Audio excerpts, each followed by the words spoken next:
start with Kari. Yes. Okay, Kari Orendorf, and you're at where? Hold on, where am I? I am in Bozeman at Montana State for health enhancement. Very good, thank you. Gary. Yes, good morning, everybody. Gary Lucene, Bozeman School Trustee. Thank you, Gary. Emily. Good morning. My name is Emily Dean. I'm the Director of Advocacy with the Montana School Boards Association. Okay, thanks for being here. Gail.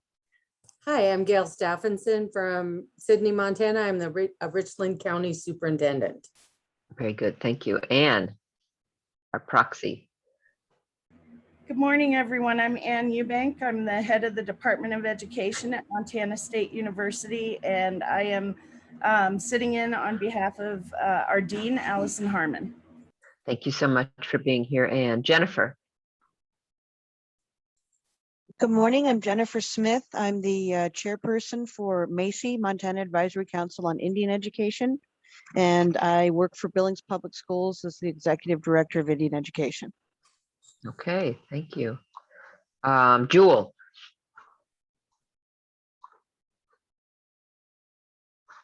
Good morning. Jewel Walker, Montana School Boards Association, Field Services Specialist. I'm serving on the Chapter 57 and I'm just listening in this morning. Thank you. Thank you so much. Kieran. Good morning. I'm Karen O'Mara. I am the librarian at Beartooth Elementary in Billings. Okay, thank you, Karen. Lisa. Good morning. I'm Lisa Schmidt from Conrad. I'm a community member and interested participant. Okay, fabulous. Laura. I'm Laura Poser Brown. I'm a grade 5 through 8 librarian in Lewistown. Alrighty, and Susan. Muted. I'm Susan Gregory and I'm a professor in special education at MSU Billings. And could somebody send Miss Sharla the link? She didn't get it and I can't forward it to her. Yes, Susan, I'll send it to her right here now. Thank you. Thank you so much. Okay, and McCall, it looks like you're on with us now, just if your name and your affiliation. Hi, good morning. Yep, this is McCall Flynn at the Board of Public Ed. Sorry, I'm having some camera difficulties this morning, so I'll probably just leave my camera off. Thank you. Thank you. Okay, and Kirk. Good morning, everybody. Kirk Miller, School Administrator in Montana. Happy to be here with everybody. All right, thank you so much. I believe that's everyone. Have I left off anybody who's here right now? Oh, Nishala. I think I saw a text. Nishala may be here with us. There was a message, but I didn't catch it. Yeah, she just sent me an email, so I need to okay. Send her the link really quick. Okay. Give me just 1 second here. You bet. You can go ahead and put the next slide up if you want, and I can review our pretty straightforward agenda. Okay. Yeah, hold on. That's. Oh, yep. There we go. Okay, so we're going to, as usual, review what transpired on the July 29th meeting, which I was unable to make. So I'm going to be filled in as well. And then we're going to resume our conversation around SEL and some potential language changes in the Chapter 58 ARM. Make some recommendations and vote on them, I believe. And then continue on lever topic 2. We've had a good deal of discussion around a year-long internship recommendation.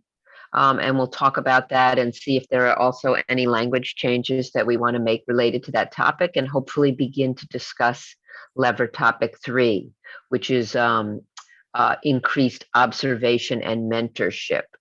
These are the topics that the group felt there may be opportunity to make some recommendations. So just one more second while Zach make sure everybody's able to make it. Hi, I think Nishala is here. Welcome and thanks for your patience, Nishala. hi, Nishala. Hi, good morning. Thank you. Good. You're welcome. Thank you all for your patience. All right, so I'll do just a quick recap from last week.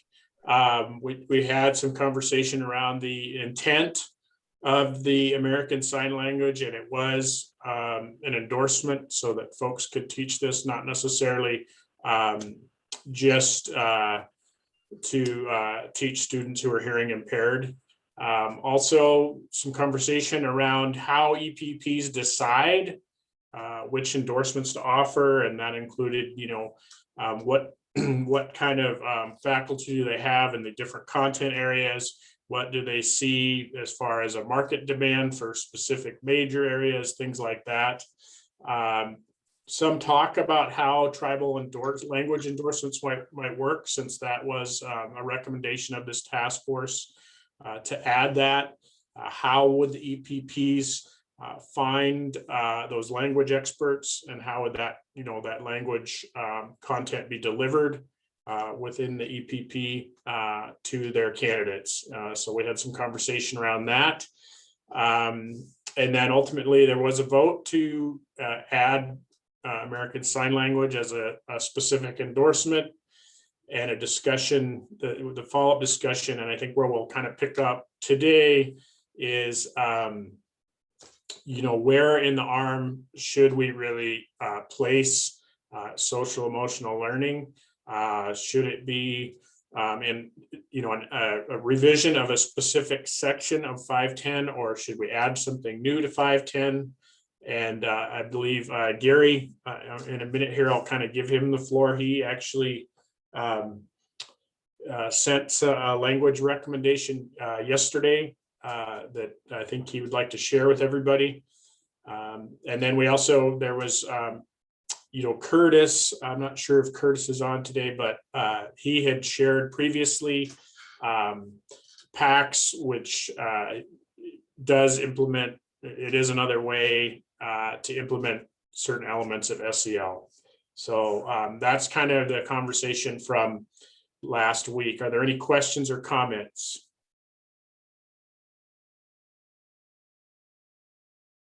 Okay. In that case, just a quick recap, and in just a second here, I'll actually go to the ARM tracker.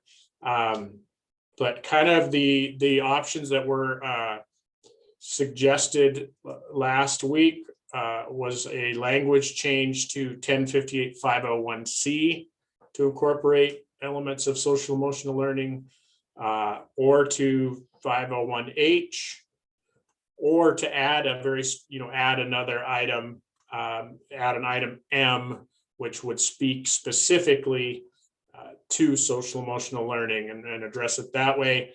Or, is there another approach that this task force would like to, take in addressing this? So what I'm going to do is I'm going to stop sharing this, and I'm going to jump over to the ARM tracker. But while I'm doing that,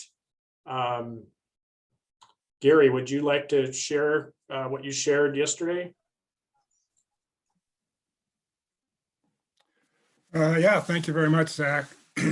So after last week's meeting, I'm trying to learn more about this thing. So my view of this topic as a trustee, I think, has a different lens than those of you on the committee. So I probably don't have as much experience. So I met with our interim superintendent, Casey Bertram, and then Deputy Superintendent Marilyn King in our district, who have pretty extensive experience with SEL implementation, at least in our district. And it was interesting there.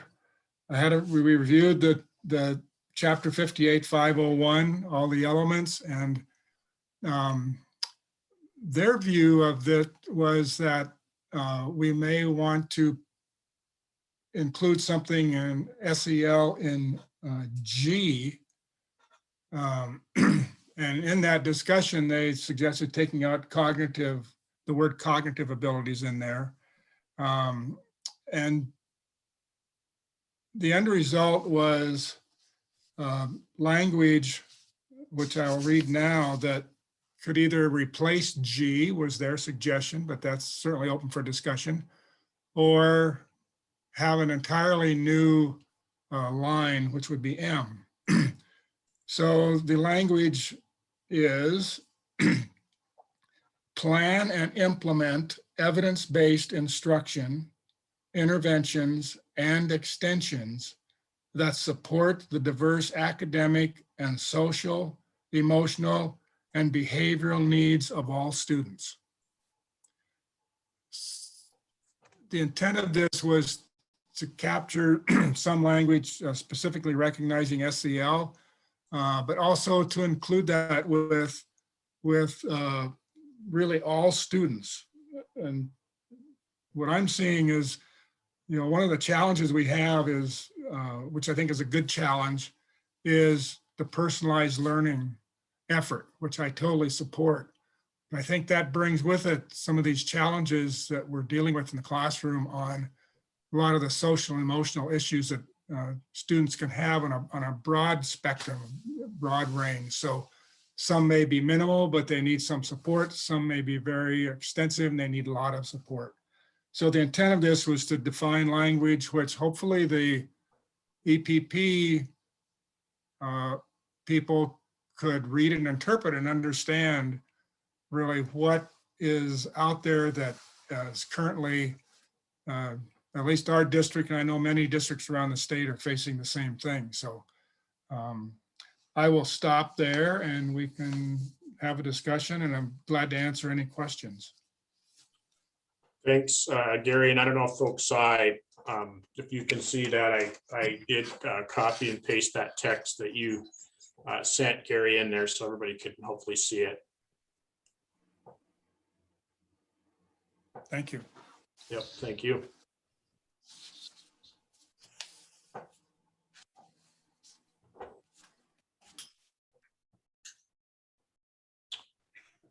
It looks like Gail has her hand up. Yeah, I just really want to say good job for reaching out. That sounds really good to me because it just makes things a lot cleaner. So I really like that language. Okay, thank you. Yep, Anne. Yeah, I also want to thank Gary for reaching out to Interim Superintendent Bertram and Deputy Superintendent King. They have such an amazing depth of knowledge by virtue of the grants that have been awarded to the Bozeman School District. What I'll say in terms of our educator preparation programs is, the Chapter 58 is revised more slowly than our teacher education programs. I can say with confidence that we're already incorporating into our teacher prep program this exact sentiment, beginning in our freshman level course in child and adolescent development, through curriculum design and assessment, through field experiences, and then ultimately student teaching. We've had a collaboration with the Bozeman School District for many, many years, but in particular when the district had the safety grant, SAFE-TI, we collaborated very extensively and received professional development for our faculty on social emotional learning, and those were wonderful PD sessions about 2 or 3 years ago. And we incorporated that immediately into our program. So all of this is to say that MSU Bozeman is very, very supportive of this text. Okay, thank you for that, Anne. I believe Emily has her hand up. Yeah, thank you. I think including that language in G would be really appropriate. One thing that we had been thinking about leading up to this meeting was that adding a standard here would be good too. And I put some language in the chat a second ago that we had been thinking about for everyone's consideration. I think that you could probably have both, but I think making sure that at least social emotional learning is included in G at the very least, I think is important, but also open to adding an additional M.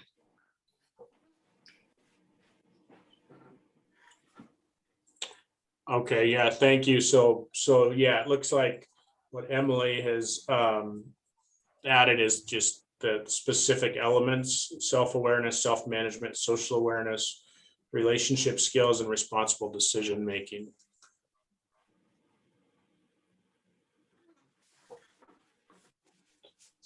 Dr. Miller.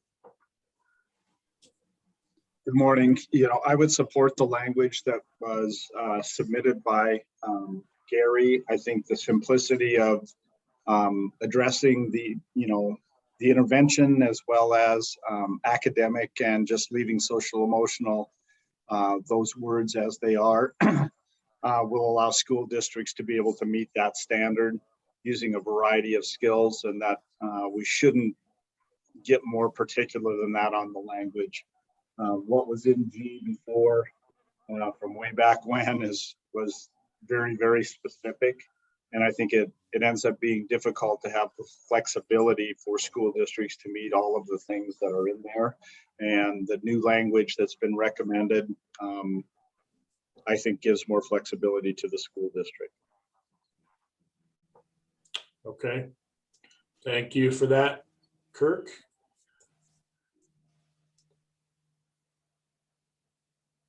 Does anybody else care to comment or make a suggestion?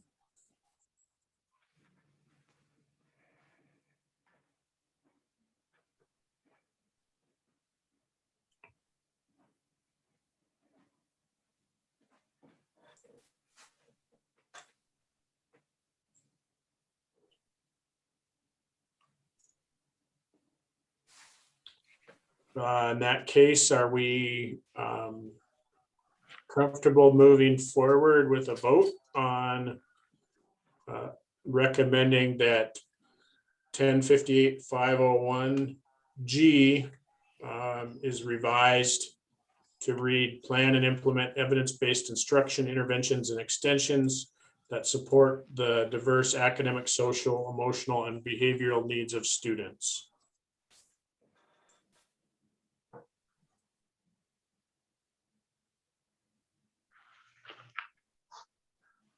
All right, I'm not hearing any objection. Oh, Karen has her hand up.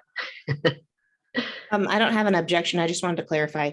Is the new text like the whole of G? Are we scratching, is the recommendation to scratch all of what's in G and replace it with the suggestion? But I'll let Gary speak if he wants, but I think what he proposed was either that that this be added to the existing G, or that it just replace G. So maybe that is a conversation that we need to have.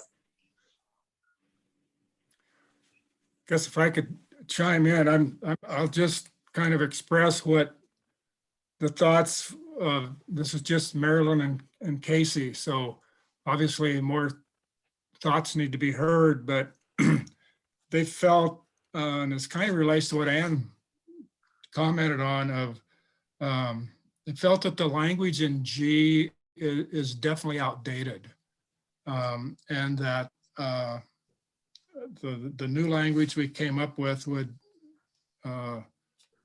represents really what is needed at this point, and felt that teacher prep programs moving in that direction clearly would certainly be able to provide teachers that are up to speed on current evidence-based practices that continue to evolve. And so I think the intent was their thought was to replace G. However, if there's language in there that this group feels needs to stay in, whatever, I think that's certainly worth a discussion, so. Okay, thanks, Gary, for clarifying that.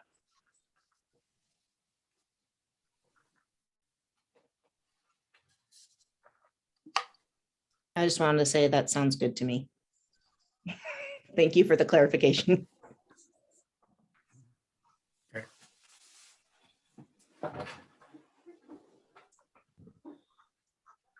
Is there any other comments, questions, discussion?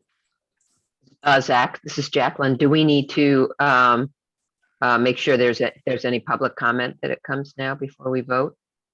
Yes, we do. I just was making sure that, yeah, there's no further discussion from the task force, but seeing none, if there are any members of the public that are on and would like to comment,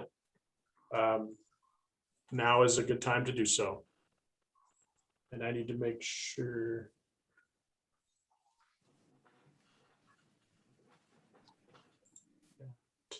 Tristan, do I need to do something to make sure that folks can comment? It looks like everybody here that's an observer can comment if they'd like. Yeah, I think because we're on Zoom, everyone's able to speak. Okay.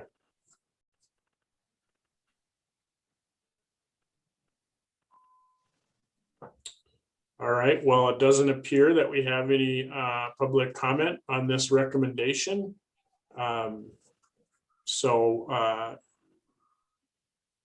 Tristan, are you ready to record the votes? Yes, I am. All right, so we'll start with Kieran. Yes. Dr. Kirk Miller. Yes. Gary. Yes. Susan. Yes. Gail. Yes. Emily. Yes.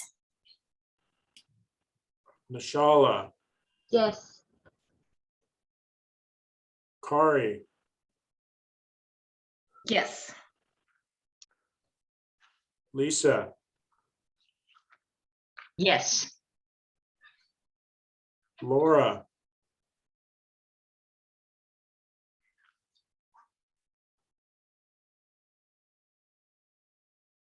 Laura says in the chat, she's on another call, but her vote is yes. Okay, thank you for that. Jennifer.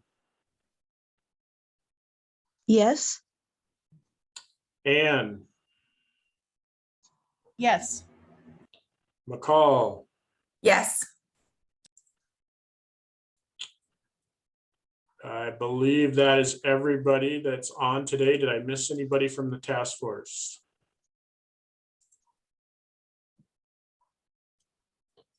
Okay.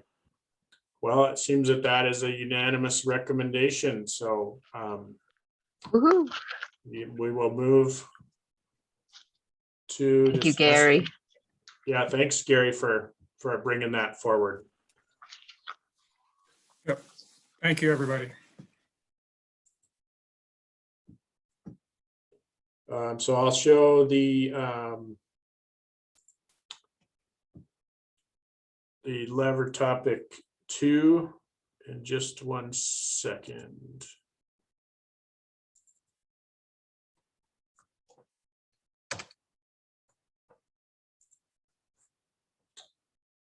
So sort of the next topic, and some of this we've talked about big picture, and I'll show the tracker in just a moment, but I just wanted to kind of really quick kind of capture some of the things that we've talked about with relation to lever topic 2, real world experiences.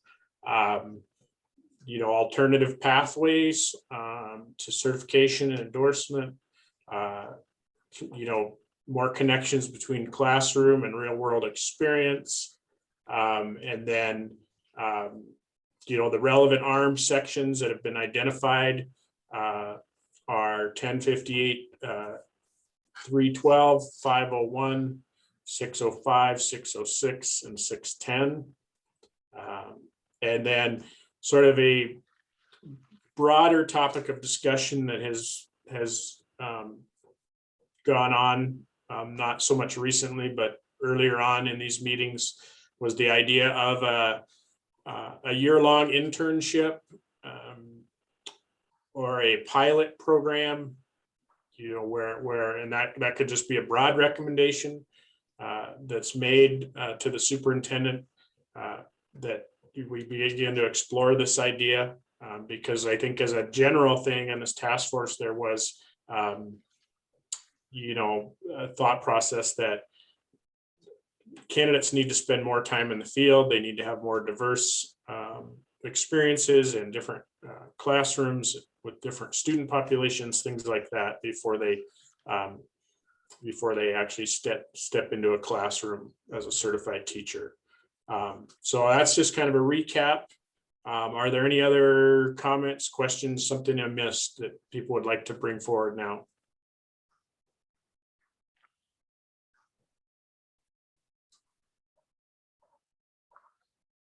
Okay, so now I'm going to bring up the actual tracker.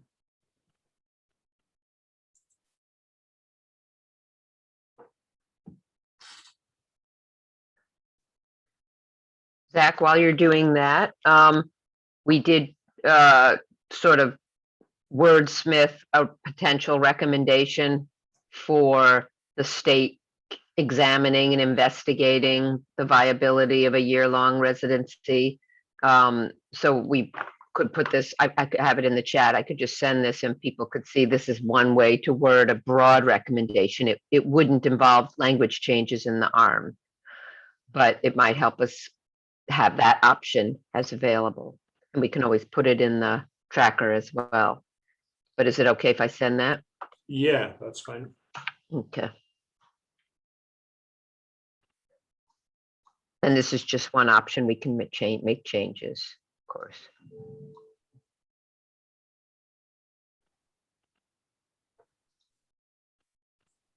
So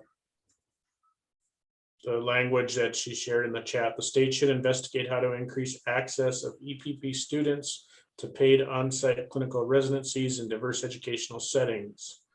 Current EPP programs with existing pilot projects should collect data on implementation and effectiveness. This information should be shared across the state and lead to further investigation.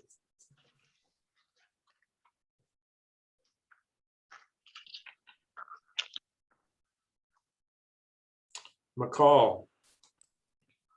Thanks, Zach.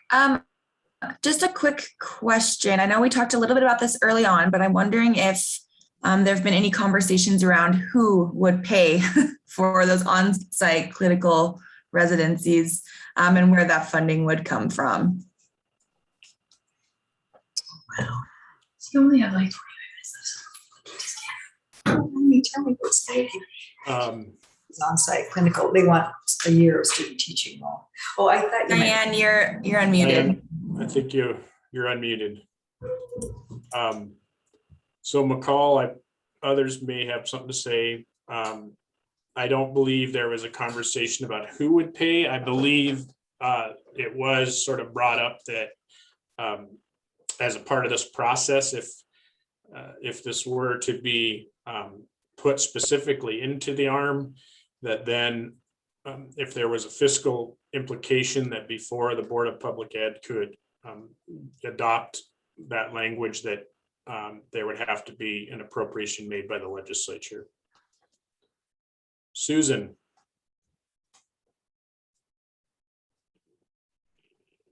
Yes. Montana State University Billings does incorporate a lot of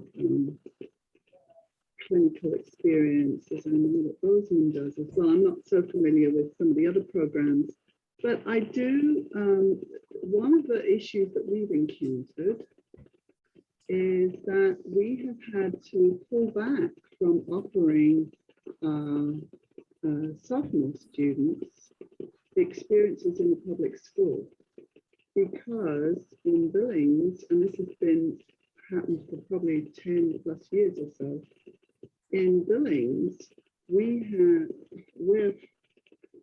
they are being flooded with requests from not just our institution, but from other institutions. And I don't just mean Rockies, but from nursing programs, etc., to take university students.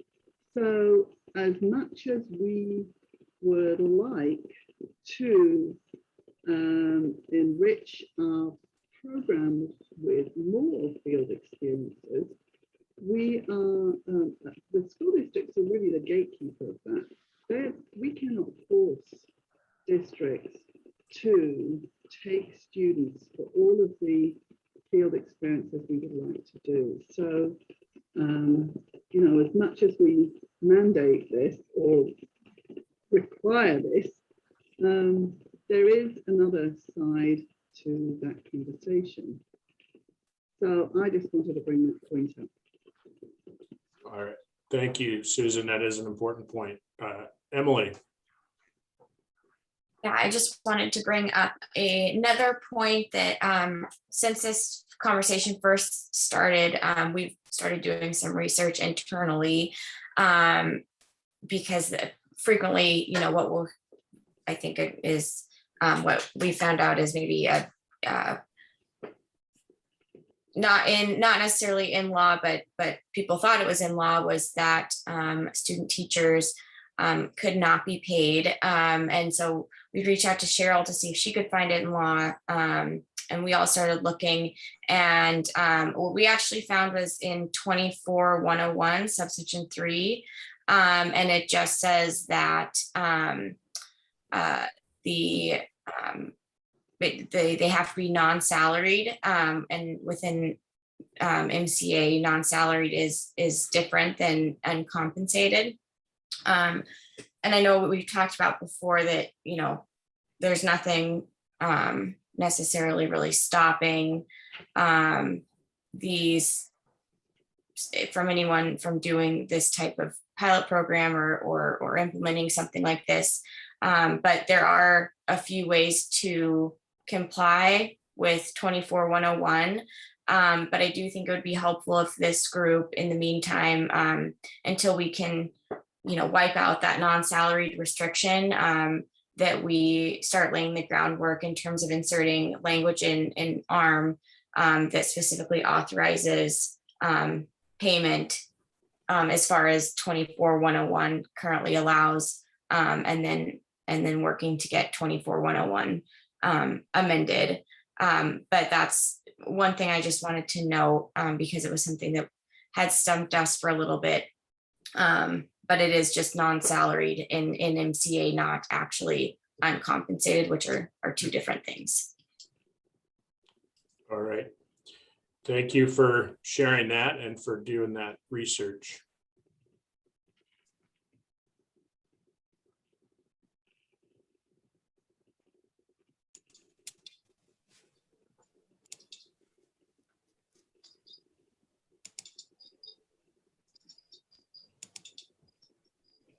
Gary.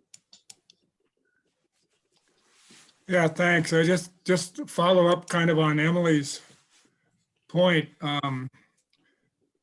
So I'm a healthcare provider and I have 2 licenses. And I'm just looking at the licensing process. And I know this, we're not in the licensing group, but there's a distinct connection between academic and clinical training and learning and licensure, at least in the 2 professions I'm licensed in.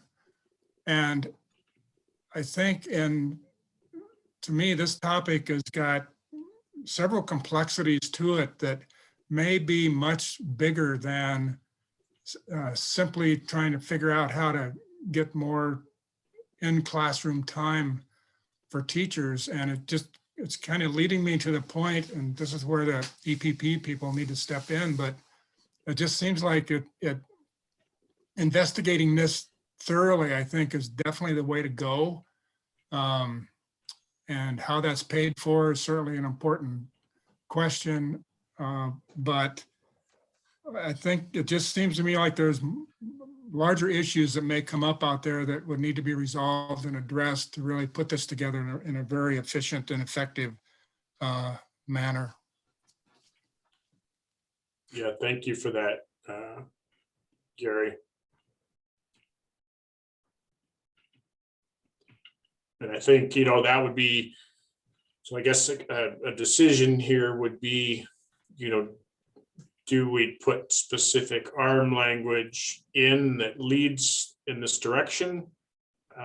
Or, you know, is this just part of that, the broader recommendations that are submitted to the superintendent in addition to the recommended ARM language changes? Right, and what's in the chat is some proposed language for that, that the superintendent would review and take into consideration without changing the ARM. And I see Ann, yeah, Ann's put some in the chat just about placement and how much a cooperating teacher gets for hosting a student teacher. 28 cents an hour. Gary. Yeah, just procedurally, is there any reason that this topic could not be investigated? And once the investigation is completed, and if there's legislation that's needed, that's completed, and then once that's all in line, that the ARM language is then created at that point, which could be up to maybe 2 years from now. But is that an option to where we don't have to think about putting ARM language in now when we need more information, but we get the information and then we create the ARM language and then have it inserted in the ARM?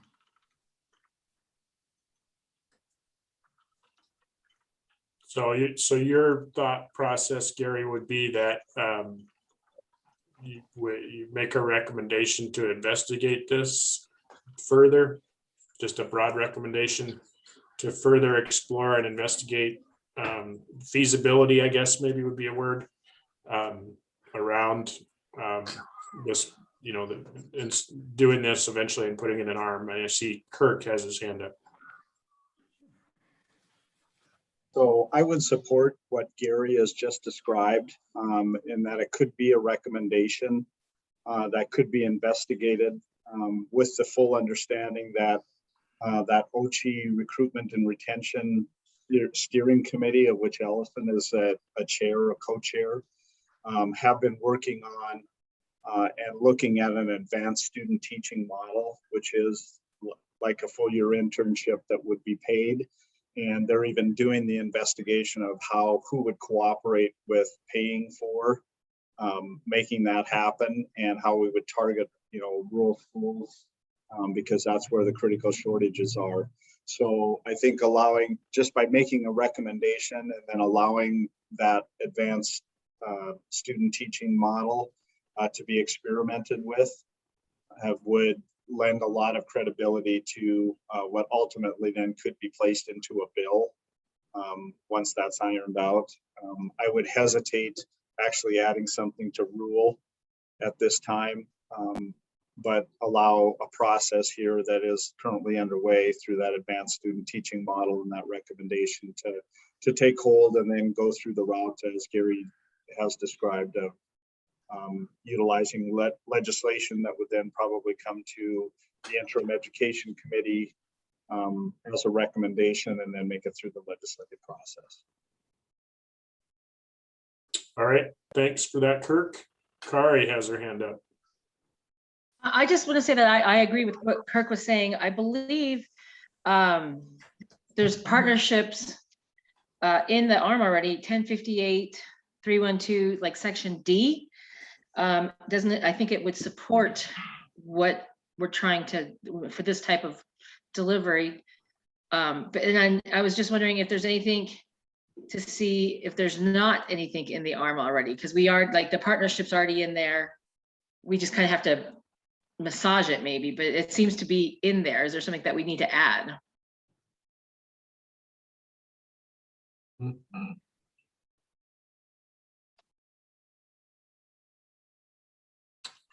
Emily. Thanks. I would agree pretty much with what everyone has said. I do think that, and something that we've discussed internally is making sure that the authorization to receive payment to the extent allowed by law to be included in the ARM is important, because that will get the ball rolling and will remain consistent when, if and when MCA changes. And I actually just put some potential language in the chat. We don't necessarily have a feeling as to where it has to go, but I do think making sure that we include it in ARM to make sure the ball is rolling would be a really good step to make sure that those barriers are not there, and that folks really could, implement their own pilot program right now, should they so choose. From our perspective, that appears to be really the only barrier at the moment, which there are ways around. So just to clarify, I believe what you said was that they could receive payment, but they can't be salaried. Is that correct? Correct. So the way to get around that would be, for example, an hourly wage, which would be subject to minimum wage and overtime, could be the reimbursement of the cost of tuition. But and that you could do right now, but there is definitely, I think, I don't know if I want to call it an urban myth, but thoughts that, you can't do that right now. But this would ensure that we are consistent with MCA, but also clear that you can receive payment. Okay. Anne has her hand up. Yeah, this is a great conversation, and Emily, you bring up an important point about expanding what we think of as compensation. So I'll share a project that we tried to get going with our Belgrade school district partners, and that was to collaborate with them to employ our practicum students as paraprofessionals. And so the idea would be that they would work 20 hours a week compensated as a para, but it's also their classroom practicum experience. So it's simultaneously paid and satisfying academic program requirements. We ran into a snag, and that was that Belgrade School District decided to go in the direction of full-time paraprofessionals. And so that was no longer an option. But that's one way that could be investigated, or one type of program that could possibly be piloted or investigated as part of this broader recommendation. All right, thank you for that. Gary or Kari, did you guys have a further comment, or your hands are just still up from before? Hand is just still up, hold on. Yeah, same here. Sorry, Zach. That's okay. So I think what I'm hearing, what Emily put forth is somehow including a sentence in section D that says, something around teachers are authorized, to receive payment in the extent allowed by law. Is that what you were kind of thinking, Emily? Correct. Okay, I see Susan has her hand up. Yes, I just wanted to go back to the whole supervision issue, because Anne pointed out that 250 that we're at the maximum that we're allowed to pay our student teachers, our mentor teachers in the classroom who have a student teacher. So universities aren't allowed, state universities aren't allowed to pay any more to a teacher for doing that work. So it's, you know, they're incredibly undercompensated for that important work. So money does factor into this discussion, not only from the point of view of paying the mentor teachers, but also currently the supervisors. And if we're going to have university supervisors as part of that picture, that their compensation comes from the student fees. So there potentially could be an impact there if we're looking at having year-long internships or month-long internships. And then, what was the last thing I was going to say? Oh, and then the whole issue, getting back to what we talked about a few weeks ago, was if we are going to require year-long internships, we could potentially be steering people away from our profession if we do not have some clear guidelines for our students about how they can afford this. That's all I want to say. All right, thank you, Susan. Gail. Okay, she just led into what I was thinking so perfectly. So everybody I've talked to, all the teachers, they were like a year long, you know, learning how to be a teacher is awful. They just couldn't even imagine that. Although I did talk to somebody from Canada and she said that is how they do it. It's a year-long residency, but she said they do get paid. And so it's a little different. But this is what I was thinking, you know, we're all about educating our high schools and giving them college credits and stuff like that.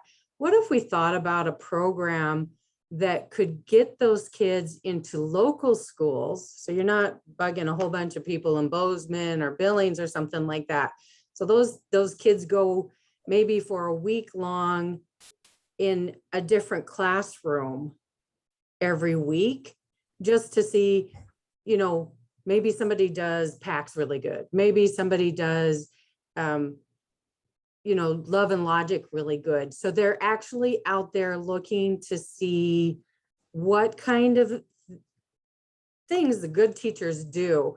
A kindergarten teacher said, and you always want them to see the craziness of that first week of kindergarten, because that makes and breaks some of our teachers, because they student teach and then they go out into the schools and they have a kindergarten class and they want to cry because they don't realize you have to teach them every single thing. So if we could give credit to high school students to go out and do week-long residencies with a different teacher and observe, it would give them an idea, like, is this something I can handle? Is this something I don't want to? The thing that my husband did bring it up, he says, so how do you do that in high school if you're going to have like a math teacher? You're going to send them into their own teacher's, you know, district. Well, I don't know, but I just think it would be a good way to showcase the great teachers we've got across Montana, plus not put such a big burden on it. A lot of my teachers are like, I just don't want to mentor somebody for, you know, a year long or half a year or something like that. But if you could mentor somebody for a week, I think it would be an awesome idea. Thank you. All right, thanks for that, Gail. It looks like Anne has her hand up. Yeah, I just, Gail, thank you for that great idea. And I want to say that great minds think alike, because this is a conversation that's happening in the state, particularly a group of school administrators who are thinking about starting Educators Rising chapters in their school districts. Educators Rising is the former Future Teachers of America, and the state can designate Educators Rising as a career and technical education organization, and access some of that Perkins money for career and technical education. And so I do know of some potential pilots around the state, and Kirk Miller also might have more information. So there's a cost to providing this career and technical education organization within the district, but the idea is that many individuals who become teachers tend to teach no more than 30 miles away from where they grew up. And so it folds into the grow your own model, where we start talking about education and teaching as a career as early as 6th and 7th grade. And then it inspires those students to matriculate into a teacher preparation program, hopefully student teach in their home community and accept a position there. And I defer to Kirk because he has some knowledge about this initiative as well.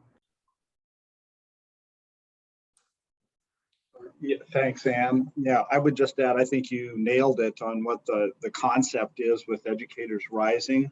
And it's really to actually promote educator as a career pathway for students, much like our schools are responsible for. I mean, you think about what has happened over the years and schools being responsible for helping to get kids excited about career pathways along the way.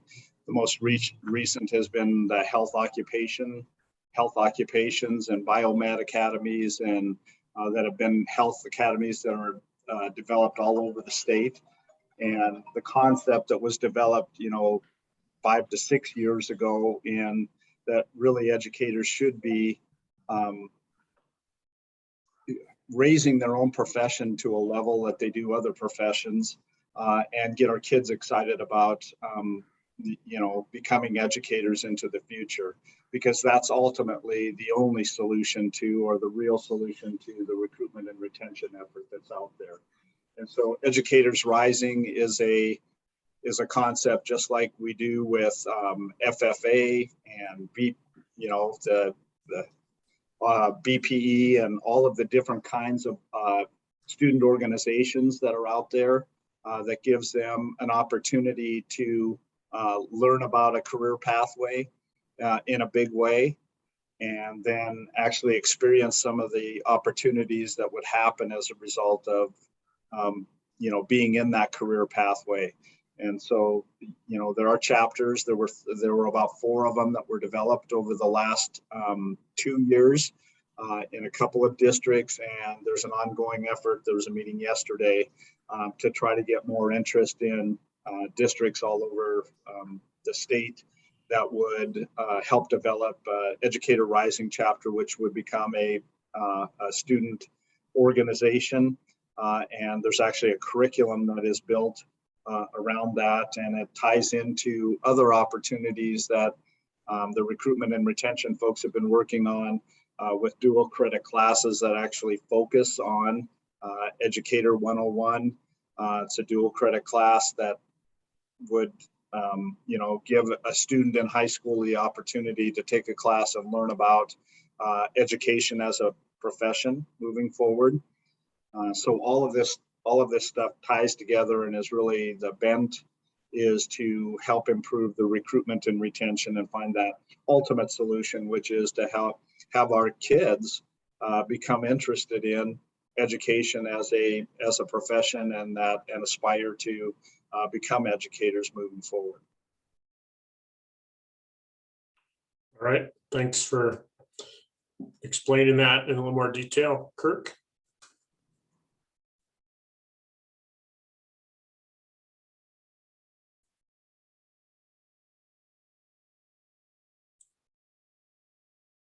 So I think kind of where we're at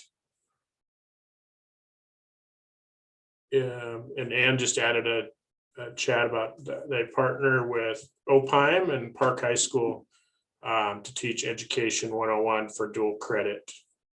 We just need to connect the dots with the work that's already going on. And I think that is a good point. You know, there's some things being explored by OCHI. There's, you know, different things happening organically.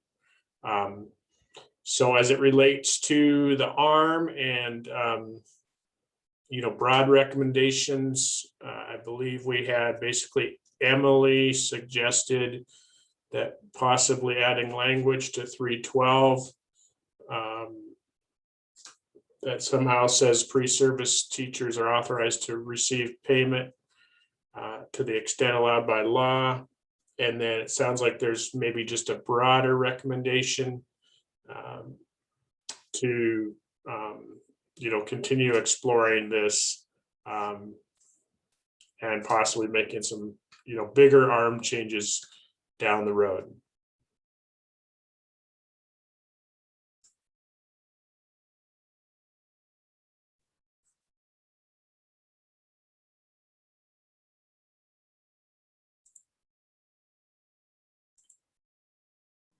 So would anybody like to, you know, propose something to 312D at this point?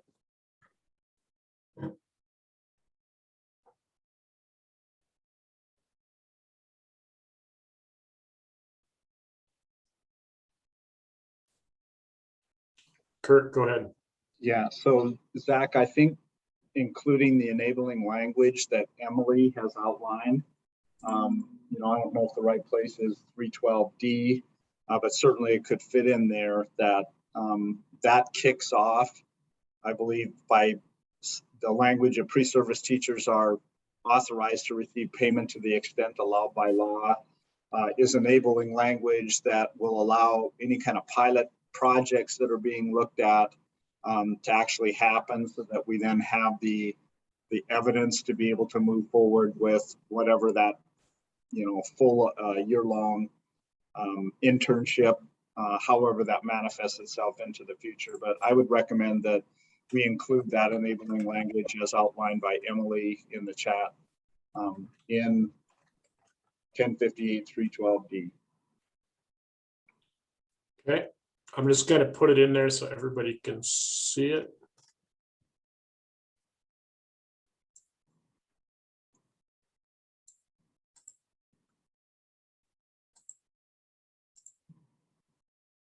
I think Susan has her hand up while you're doing that. Yeah, I just have a question. So would that override any universal higher education's policy that students cannot be paid for their for an in-service, excuse me, internship or practicum? Would this override an institution's ability? My guess is the legal department we'd have to consult them to find out. And that's a good concern.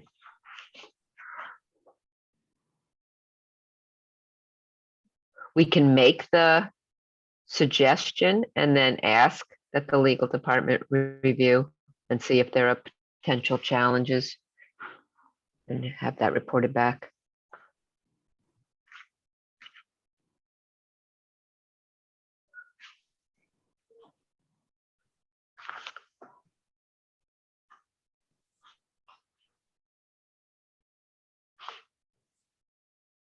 So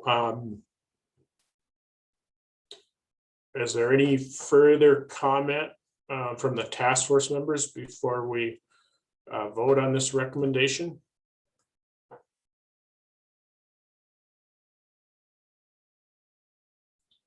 Okay, and is there any comment from the public that is joining us regarding this recommendation?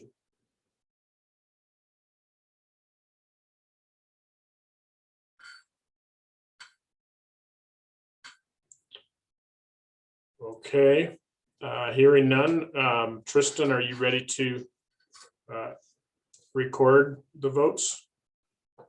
Yes, I'm ready. All right.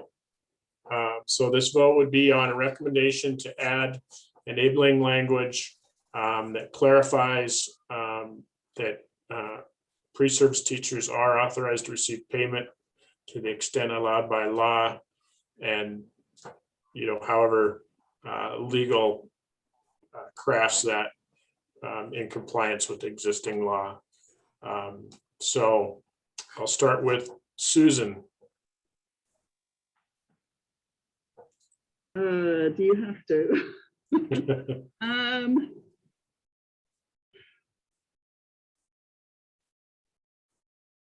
Yes, but that's reservedly yes. Because I can see complications. No, wait, make sure you record that as a reserved yes, Tristan. Kirk. Yes. Gail. Yes. Kieran. Yes. Emily. Yes. Nishala.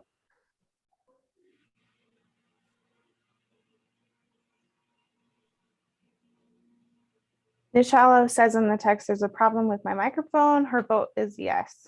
Okay. Lisa. Yes. Laura. Yes. Kari. Yes. Gary. Yes. Jennifer. Yes. Anne. Yes. McCall. Yes. I believe that's everyone. Did I miss anybody?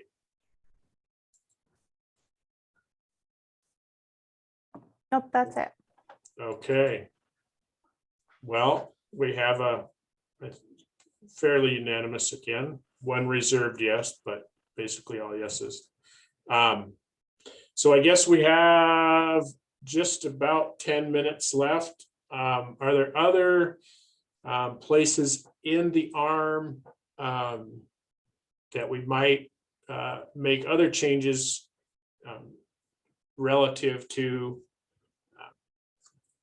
things like diversity of experience? Maybe that's already captured in D, alternative pathways to endorsement, or some of those other sort of broader topics that we've discussed around lever topic 2.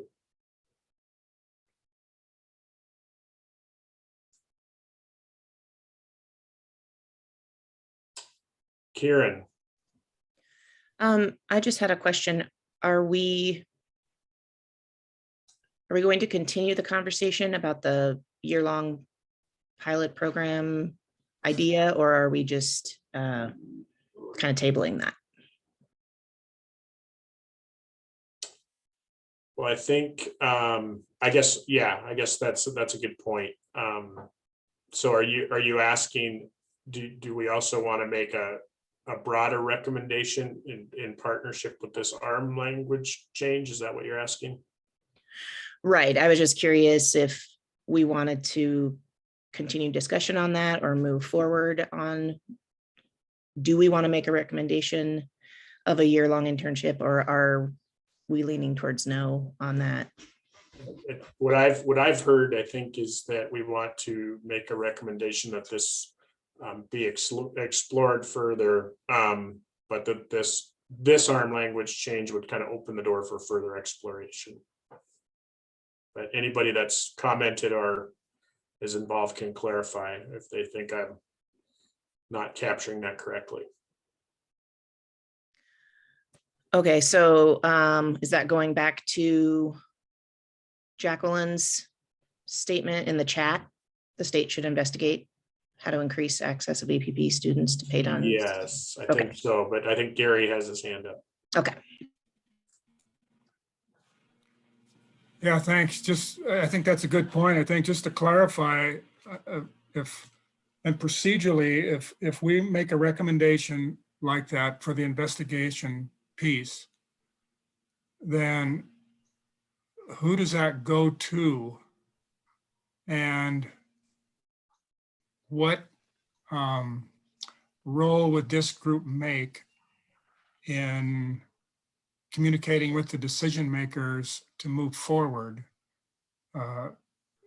So we end up with an investigative process that is funded. So does anybody have any ideas of what procedurally that would look like?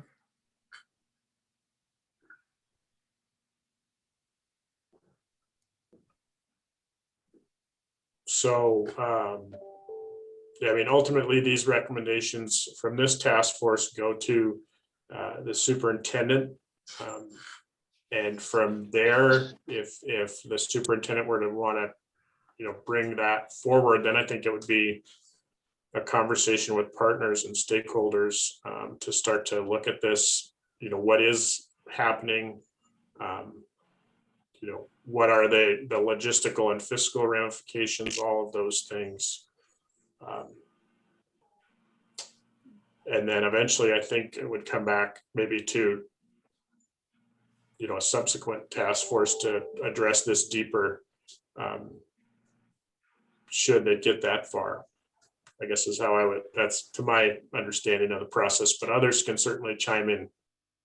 Yeah, though I don't know the process, but I'm surmising it's something like that, Zach. But I do remember when Cheryl was on the call, she said it is important if you have broad recommendations to make them, not to wonder what will happen. So I guess what I'm thinking is it can't really hurt, but then you may all have concerns about how you'll be involved. But she's interested in gathering those and sharing them.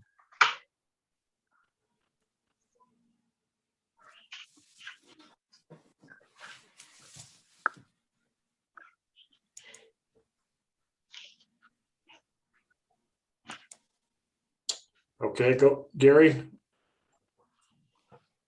Yeah, I guess with that, I would make a recommendation that we move forward on a investigative process, including funding, and send that to the superintendent. And Kieran feels the same way, according to the chat. Okay. I was going to try to copy and paste the language that Jacqueline had created, but it's not, for some reason, it's not letting me copy in the chat and paste that into. You could just email it. And folks, if you have a change you want to make to that, I heard Gary say, including funding, feel free that, we can wordsmith our own recommendation, but I'll send this to you now.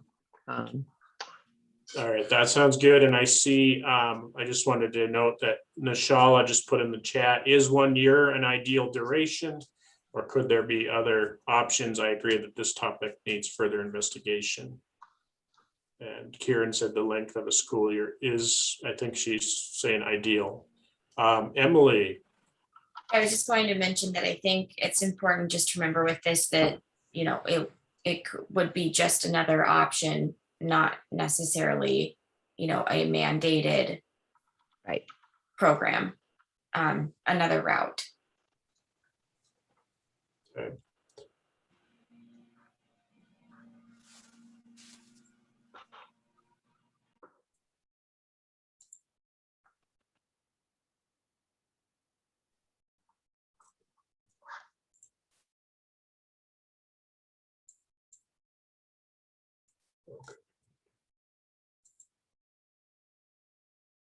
Okay, did you say you sent that language to me,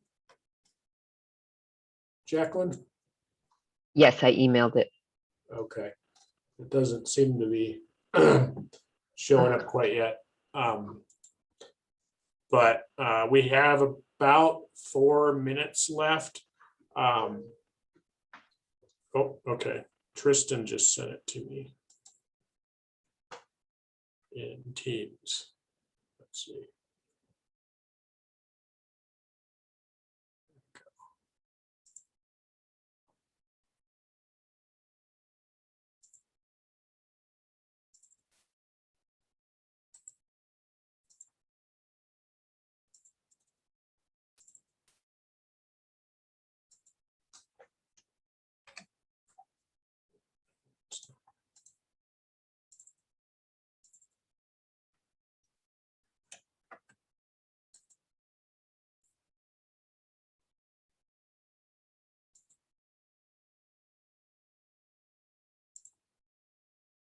All right, so can everybody see that language?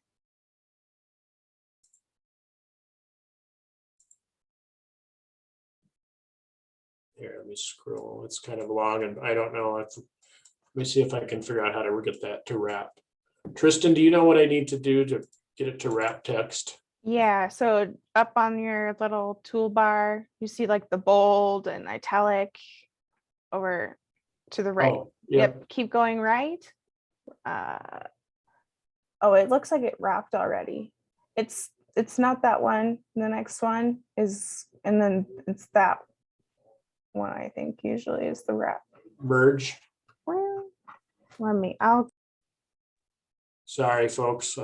Keep going, 3 more to the right. It's the sideways arrow, 2 vertical lines. Click that. You want the arrow that returns. Yep. Okay, there we go. Thank you.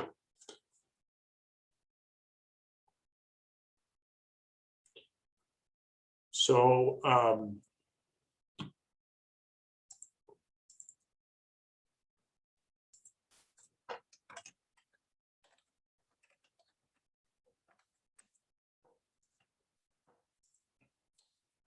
do we want to, in the last 2 minutes here, do we want to go ahead and vote on this, or should we table it and do that next week?